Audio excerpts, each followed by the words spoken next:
All right, LSU basketball continuing to stay hot as they pick up another road win. LSU on the road this weekend, 69-67 winners in Austin for the Big 12 SEC Challenge. That's LSU's 8th consecutive game they've won. Tigers 6-0 in conference play, back at it on Wednesday night versus Alabama, a team that can shoot it lethally from behind the arc. Coach John Brady and Chris Blair were on the call in Austin on Saturday. They'll be on the call Wednesday night in the Maravich Center, 5:30 pregame on Eagle 98.1. Coach Brady checking in with us on this Monday morning. Coach, good morning. How are you? I'm doing well, Jordy. Thank you. Long time in basketball, Coach. You spent your entire life around the game. There's only a couple of players that really pop up that become generational type talent. Kobe Bryant was one of those guys. Your reaction when you heard of his passing? Shocking, and then sad, and then more grief when you think about his 13-year-old daughter with him. I mean, it's just a tragic, sad thing. It's shocking. I was in the movie yesterday, Jordy, actually, and Brittany, my oldest daughter, sent me a text because she's a big fan of basketball and about Kobe, and I was like stunned. You know, he's one of those iconic figures that you think will be around forever. Yeah. You feel like you know him because you've seen him on TV and you've seen him in other things. And for that to happen yesterday is really sad and tragic, and it's unbelievable. Kobe's one of those guys. He's like Elvis. You say his name, everybody knows him. Right. There's not many people reach that level of popularity. You know, you say Elvis, everybody knows Elvis. You say Kobe, everybody knows who Kobe is. And there's a few guys that reach that level, and Kobe certainly reached it. Coach, from a pure basketball standpoint, and he was much more than a basketball player, a father, a philanthropist, a leader, a coach. But from a basketball talent standpoint, somebody who has evaluated talent your entire life, tell me about his game. Why was he so dominant? Why was he so great? Well, he's one of those guys who's a tremendous athlete who became a very skilled basketball player that had a basketball IQ that was as good as anybody that's ever played it, and then the character part comes in as well, and that's why a guy like him can play 20 years and sustain play at a high level, because he's athletic. He becomes a tremendous skill player. His basketball IQ is there, and then the character he has sustains him for 20 years, and the success and the money that he made may have changed him some, but not to the point where he ever forgot about who he was, where he came from, and that he had a bigger purpose. You know, I saw a quote. He said, basketball's not what I do, but he said basketball is what I do, but it's not who I am. And for that kind of perspective, at a guy with that level of success, if he can keep that, certainly he was going on and doing something great outside of basketball. So, that's a sad thing about losing a guy like that. The example he can set for others, and somebody can follow his path. I know he'll never be forgotten, but I know the people that are around him and love him the most certainly going to miss his influence. And it's funny, a guy like Magic Johnson and Kobe Bryant, the smile that they have, and even Tiger Woods, just from a smile standpoint, it's the kind of guy you seem like you want to be around when you watch him interview and those kinds of things. So it was a sad, tragic thing, and it's too bad. Everybody heard. I heard about it, and I don't even know the guy. Yeah. But it's just sad. Yeah, I think it's impossible just as like a fellow human being not to feel empathetic with all of this. All right, Coach, we're just gonna power right through this. Let's transition into the weekend that was. Let's talk. I mean, I'm sure we'll be circling back to Kobe throughout the show, but let's talk about LSU basketball. Big 12 SEC Challenge went down this Saturday.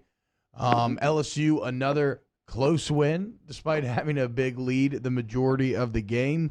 I love it. A lot of people maybe a little frustrated that LSU can't seem to hold on to one of those big leads. What do you think What is stopping them? Just stop right there. Let him go. What is stopping Go ahead, them? Coach. Yeah.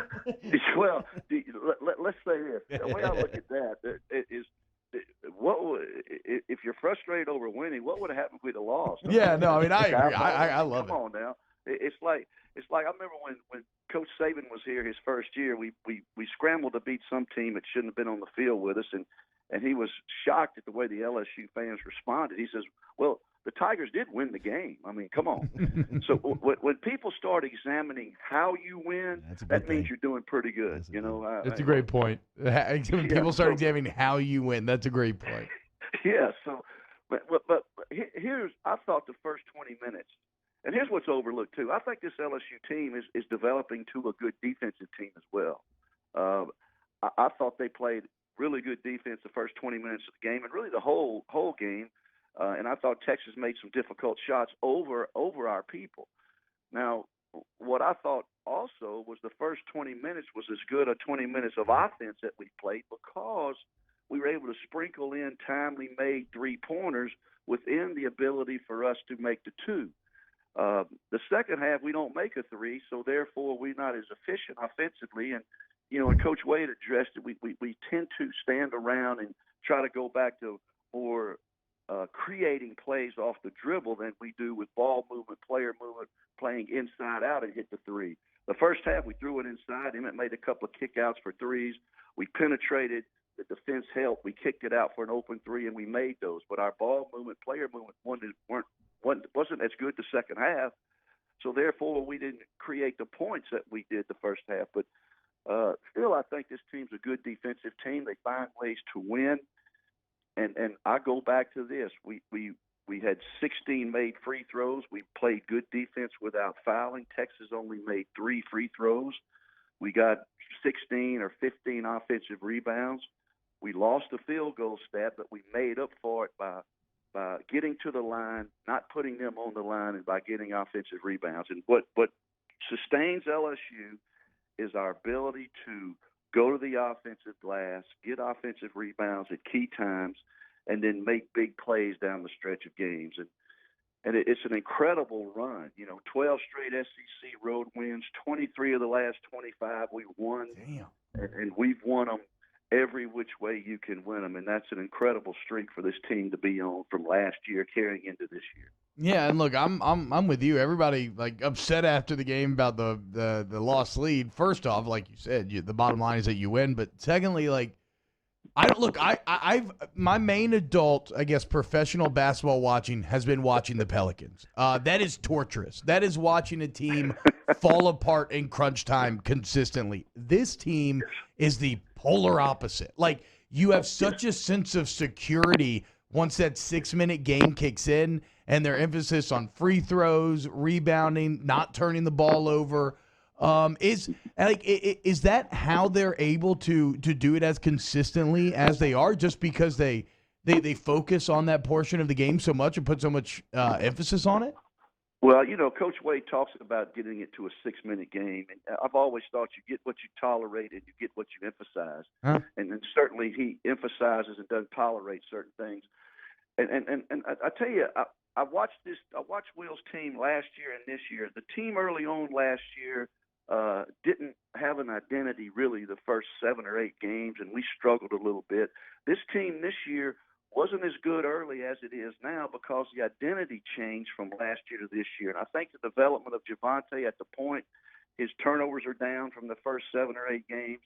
This team now, I think if you ask the players on the team what are they about, they'd say, well, we three-quarter court press in an even front zone and an odd front zone. We play some 1-3-1. We play good man-to-man defense, and we run a motion-type ball movement, player movement offense that relies on us sharing the ball. And I think our team has developed who they are over the last 10 or 12 games. They know what they're supposed to do. To me, that's coaching, that's teaching, that's instruction, that's holding players accountable. And that's how I've seen this team develop and grow. And I tell you the other thing about this team, we've got 5 really good college players. Now, I think a couple of them can make it in the pros, particularly Skylar Mays. I always say this, if Garrett Temple can do it, Skylar Mays can do it. But we've got 5 guys who has led this team in scoring at any moment in every game. Every guy has had his day. So I think we're a difficult team to guard because any one of the 5 starters can make you pay if you concentrate on another player. So I think the versatility, I call it, of offense that we have within our starting 5 is really puts us ahead of a lot of other teams because a lot of other teams, they don't have that versatility that we have from an offensive standpoint. Coach, I know that he made 2 more big ones down the stretch this game, but if you were Trenton Watford's coach, what are you doing with that free throw for him?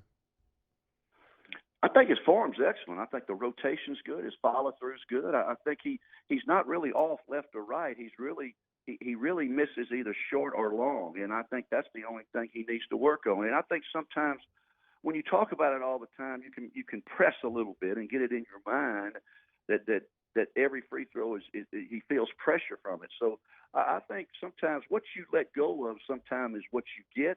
And so I think he, just let go of it a little bit, relax, quit worrying about it. People quit talking about it. Let him just get up there and shoot them and be relaxed. And I think that's when you start making them. But well, he's in his defense, he's made him in crunch time. It's just, right. There's so much going on before the shot goes up. It's just like a little nerve-wracking as he's getting ready to step up there. And that's one thing we talk about his game. But what I see is the development of Trenton Wofford from game 1 to where we are right now with him. And he's getting better at the free throw line. He's making clutch free throws. But what I like about what has happened with him is his toughness and his competitive spirit has improved. He's adapted to the speed of the game. He's one of our better players. And at any time, he can get 20 as well. Yeah. Darius Days can get 20. He's done it. Javante, Skylar, Emmett, they all can have their moments. And I think that's what makes this team a little bit unique. Even though we don't have the size or the depth that some other teams have, our 5 players are pretty good, and it's really a fun team to watch. And I'm telling you now, that game Wednesday night with Alabama could be wide open because I've read where the Alabama coach, the first 3 or 4 games, they were shooting 21 and 22 threes a game, and he said that was unacceptable. We need to shoot 30 a game. Now, if I'm a player, I'm reading that and saying, I want to go play for that fool. So I think it's going to be a wide-open contest. We're the top 2 scoring teams in the league, and people should come watch this game. It's going to be entertaining Wednesday night in the Mavericks Assembly Center. And it's an early tip. Pack it out. 6 o'clock. Oh, love it. Jordy loves it. We'll be there, 5:30 pregame, Eagle 98.1. Thank you, Coach. Have a great call. Okay. All right, man.